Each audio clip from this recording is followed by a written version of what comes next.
Karena manusia ini adalah miniaturnya bumi yang Allah ciptakan. Bumi ada binatang. Allah menciptakan binatang. Dalam tubuh kita pun ada binatang. Baik yang disebutnya virus, bakteri, ataupun sifat kebinatangan. Serakah, kemudian makan, tidur, kawin. Itu aja kebiasaannya. Itu sifat binatang. Kemudian Allah ciptakan di luar tubuh kita ada bumi, air, angin, api. Di dalam tubuh kita pun ada bumi. Karena kita diciptakan dari saripati bumi. Di dalam tubuh kita pun ada air. Banyak sekali air. Ada air ludah, ada darah, dan lain sebagainya. Di dalam tubuh kita pun ada angin. Ingat, setiap hembus nafas kita adalah angin. Apa yang terucap itu adalah angin. Apa yang keluar dari mulut kita itu angin. Di dalam tubuh kita ada api. Di luar tubuh kita ada api. Di dalam tubuh kita pun ada api. Gosokkan tangan. Tempelkan di pipi. Hangat. Itu tanda adanya api. Lihat. Allah ciptakan dua lautan bertemu. Di Al-Quran diabadikan dalam Al-Quran surat Ar-Rahman. Ketika dua lautan bertemu, bagaikan ada dinding pembatas. Sama, di dalam tubuh kita pun ada dua lautan bertemu, ada dinding pembatas. Lihat, julurkan tangan kita. Apalagi teman-teman yang kulitnya eksotis, kulitnya sawo agak matang. Namun kalau yang kulitnya glowing biasanya nggak kelihatan. Lihat, di sini ada garis. Di sini ada garis. Garis ini pembatas antara kulit yang agak putih dan kulit yang agak gelap. Kulit yang agak tipis dan kulit yang agak tebal. Ternyata garis itu bukan hanya di sini. Semua dalam organ dalam tubuh kita, semua dalam tubuh kita itu terdapat 114 garis. Terdapat 114 garis. Dari ujung kepala sampai ujung kaki, total garis ada 114. Sebagaimana 114 surat yang ada di Al-Quran. Ini bukan cocok logi, ini adalah real. Bahkan diajarkan dalam beberapa kitab. Lihat, termasuk jari-jari kita, garis-garisnya lihat. Dari ujung kelingking sampai ibu jari, berapa jumlah garisnya? Totalnya ada 33. Sebagaimana 33 kalimat tasbih. Gak cukup sampai situ. Lihat teman-teman, telapak tangan kita membentuk angka Arab. Ini ada garis, ini angka 1, ini angka 8. Ini pun sama. Ini angka 8, ini angka 1. 81 dan 18 di jumlah berapa? 99. Sebagaimana 99 Asmaul Husna. Lihat pula jari jemari kita. Lihat. Bagi teman-teman yang paham kaligrafi, lihat. Ini membentuk lafaz Arab. Ini alif, ini lam. Ini lam, ini ha.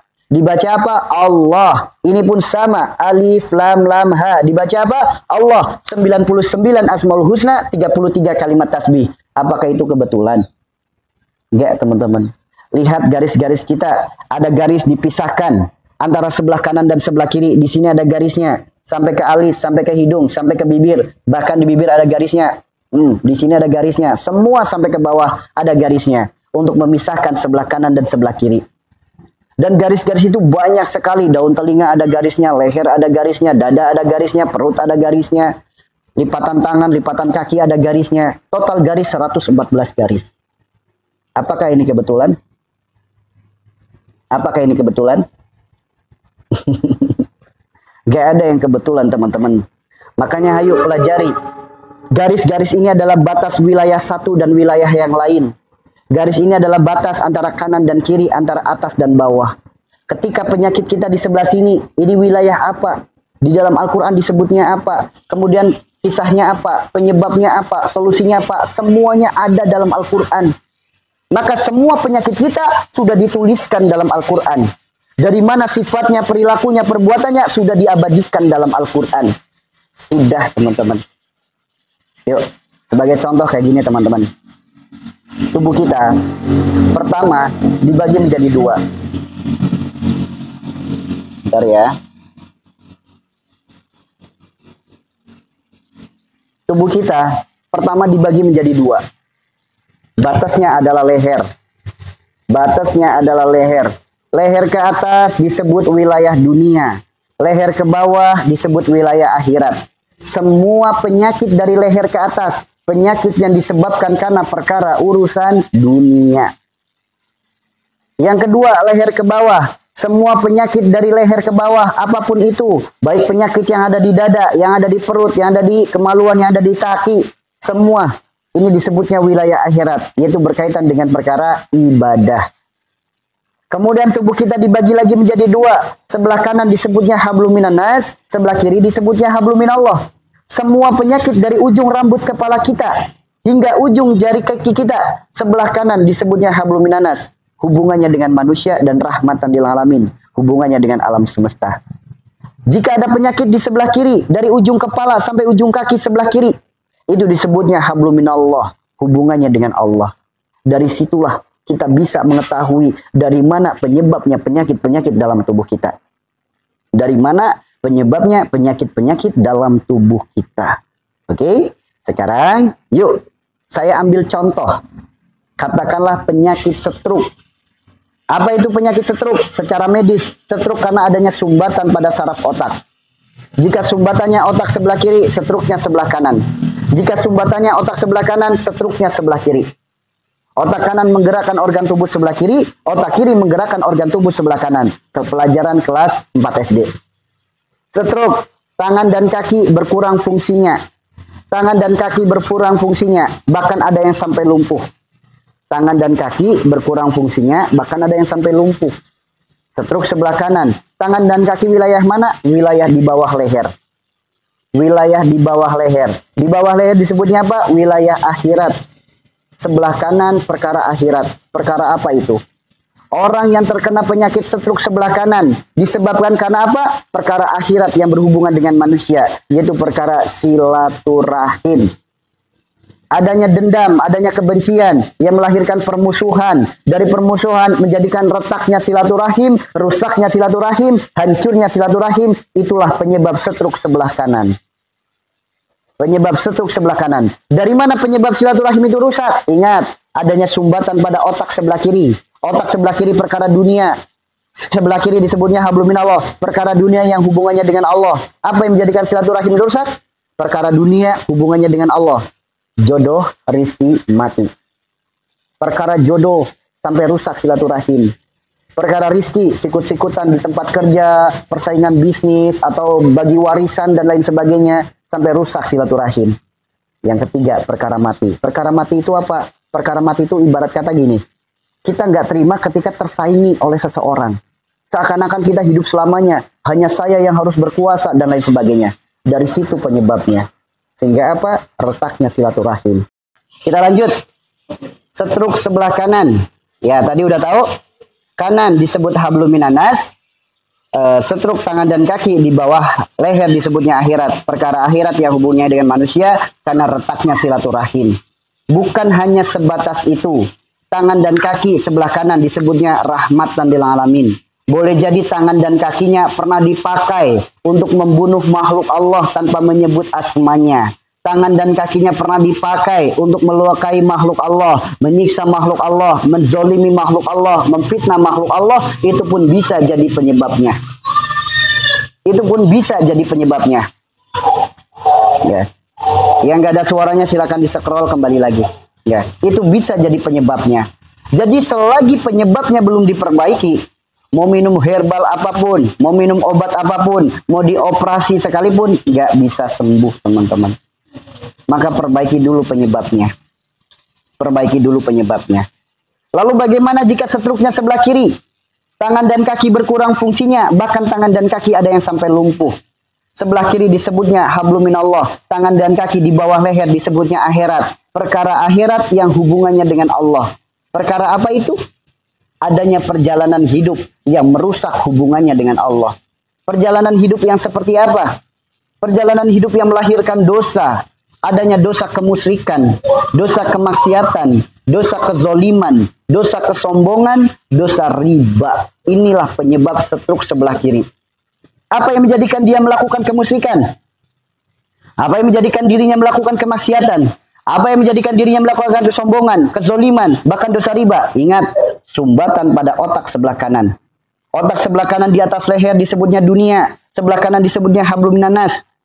Perkara dunia yang hubungannya dengan manusia. Perkara apa itu? Harta, tahta, keluarga. Demi harta dia melakukan kemusyrikan, kemaksiatan, kezoliman, kesombongan, kemunafikan, bahkan dosa riba. Demi tahtanya, demi keluarganya pun sama. Dari situlah penyebab stroke sebelah kiri. Ya, penyebab stroke sebelah kiri. Bisa juga disebabkan karena apa? Ingat, perkara dunia yang hubungannya dengan manusia. Boleh jadi dia menghalangi sebuah kebaikan. Menghalangi sebuah kebaikan. Contoh, menghalangi kebaikan itu gimana? Ada orang sodako, bukannya dia senang, dia malah apa? Menceritakan keburukan.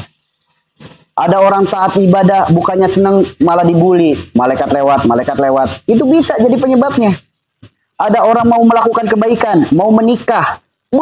Ditentang habis-habisan, ditolak habis-habisan, dikecewakan habis-habisan. Hati-hati. Atau mungkin yang paling sederhana. Punya cucu, saking sayangnya dengan cucu, cucunya mau mondok. Gak diikhlasin mondok. Karena apa? Nanti kalau di pondok cucu saya gimana? Menghalangi kebaikan, bisa jadi stroke, teman-teman. Ya, bisa jadi stroke. Dari situlah penyebab penyakitnya. Lalu bagaimana jalan sembuhnya yang diajarkan dalam agama kita? Ingat, tidaklah Allah titipkan penyakit, melainkan Allah gugurkan dosa. Penyebabnya dosa adalah sifat perilaku perbuatan. Maka langkah yang paling utama adalah bertobat, memohon ampun kepada Allah. Yang kedua, perbaiki penyebabnya. Perkara kanan dan perkara kiri, sesuai dengan yang diarahkan tadi, perbaiki penyebabnya. Lalu lakukan ikhtiar. Apa ikhtiarnya? Banyak disebutkan dalam kitab Tibun Nabawi. Disebutkan dalam kitab Tibun Nabawi. Kitab Tibun Nabawi adalah kitab rujukannya para ulama dalam ilmu pengobatan yang diajarkan oleh Rasulullah. Jika ingin sembuh dari penyakit itu, maka lakukanlah berbekam. Lakukanlah berbekam. Bekam itu apa? Disedot darah kotornya. Jika Anda setruknya sebelah kiri, maka bekamlah di otak sebelah kanan. Di mana titiknya? Di atas telinga mendekati puncak. Berarti di sini. Jika setruknya sebelah kanan, maka bekamlah di otak sebelah kiri, di atas telinga di sini. Ya, atau bisa maju ke dikit, maju depan dikit. Kan di kepala kan di sini suka ada bulatan gini nih. Nah, bulatan gini. Nah, di bulatannya itu dibekam, namun sebelah kiri. Ubun-ubun ya. Ya, di atas itu yang biasa kalau main bola buat nyundul bola. Nah, ini kan ada bulatan di sini. Sok teman-teman pegang kepalanya. Di sini ada garis, teman-teman. Nah, garis. Nah, di garis itu pas ngenain garis dibekam. Ya, dibekam. Jika setruknya sebelah kanan, bekamnya sebelah kiri. Jika setruknya sebelah kiri, bekamnya sebelah kanan. Lalu bekam pula di titik umum mugis. Berbekam. Ya, berbekam. Ada nggak yang harus dikonsumsi? Ada. Apa yang harus dikonsumsi? Bawang putih. Maka kalau ingin sembuh dari penyakit stroke, salah satu ikhtiarnya makan bawang putih. Namun dengan catatan mentah. Jadi bawang putih yang masih mentah dimakan. Namun ketika makan, udah makan dulu ya, udah makan nasi, baru makan bawang putih mentah. Ada nggak waktu khususnya? Ada. Kapan makan bawang putihnya? Ketika matahari tepat di atas. Sekitar jam setengah 12 sampai jam 1 siang. Usahakan makan bawang putih mentah, namun dalam keadaan sudah makan nasi. Ya. Kenapa bisa seperti itu? Karena di dalam getahnya si bawang putih itu ada zat yang bisa menekan sistem saraf otak. Ketika kita makan, dia akan menekan langit-langit mulut. Dari langit-langit mulut, dia akan menekan ke sistem saraf otak. Dari sistem saraf otak, dia akan memberikan sinyal kepada saraf-saraf yang bermasalah. Dari situlah bawang putih. Disebutkan dalam kitab Tibun Nabawi. Ya, jadi makan bawang putih mentah. Tuh. Ada nggak cara lain yang nggak sepedas bawang putih? Ada. Apa cara lain? Di Al-Quran disebutkan dalam An-Naml ayat 69. Apa perintahnya? Madu. Jadi madu boleh diirisi bawang putih. Boleh. Itu caranya seperti itu. Ya, ini petunjuk dalam Al-Quran, petunjuk dalam sunnah. Mau dipakai, silakan. Kalau nggak dipakai, pertanyaan. Anda orang Islam bukan?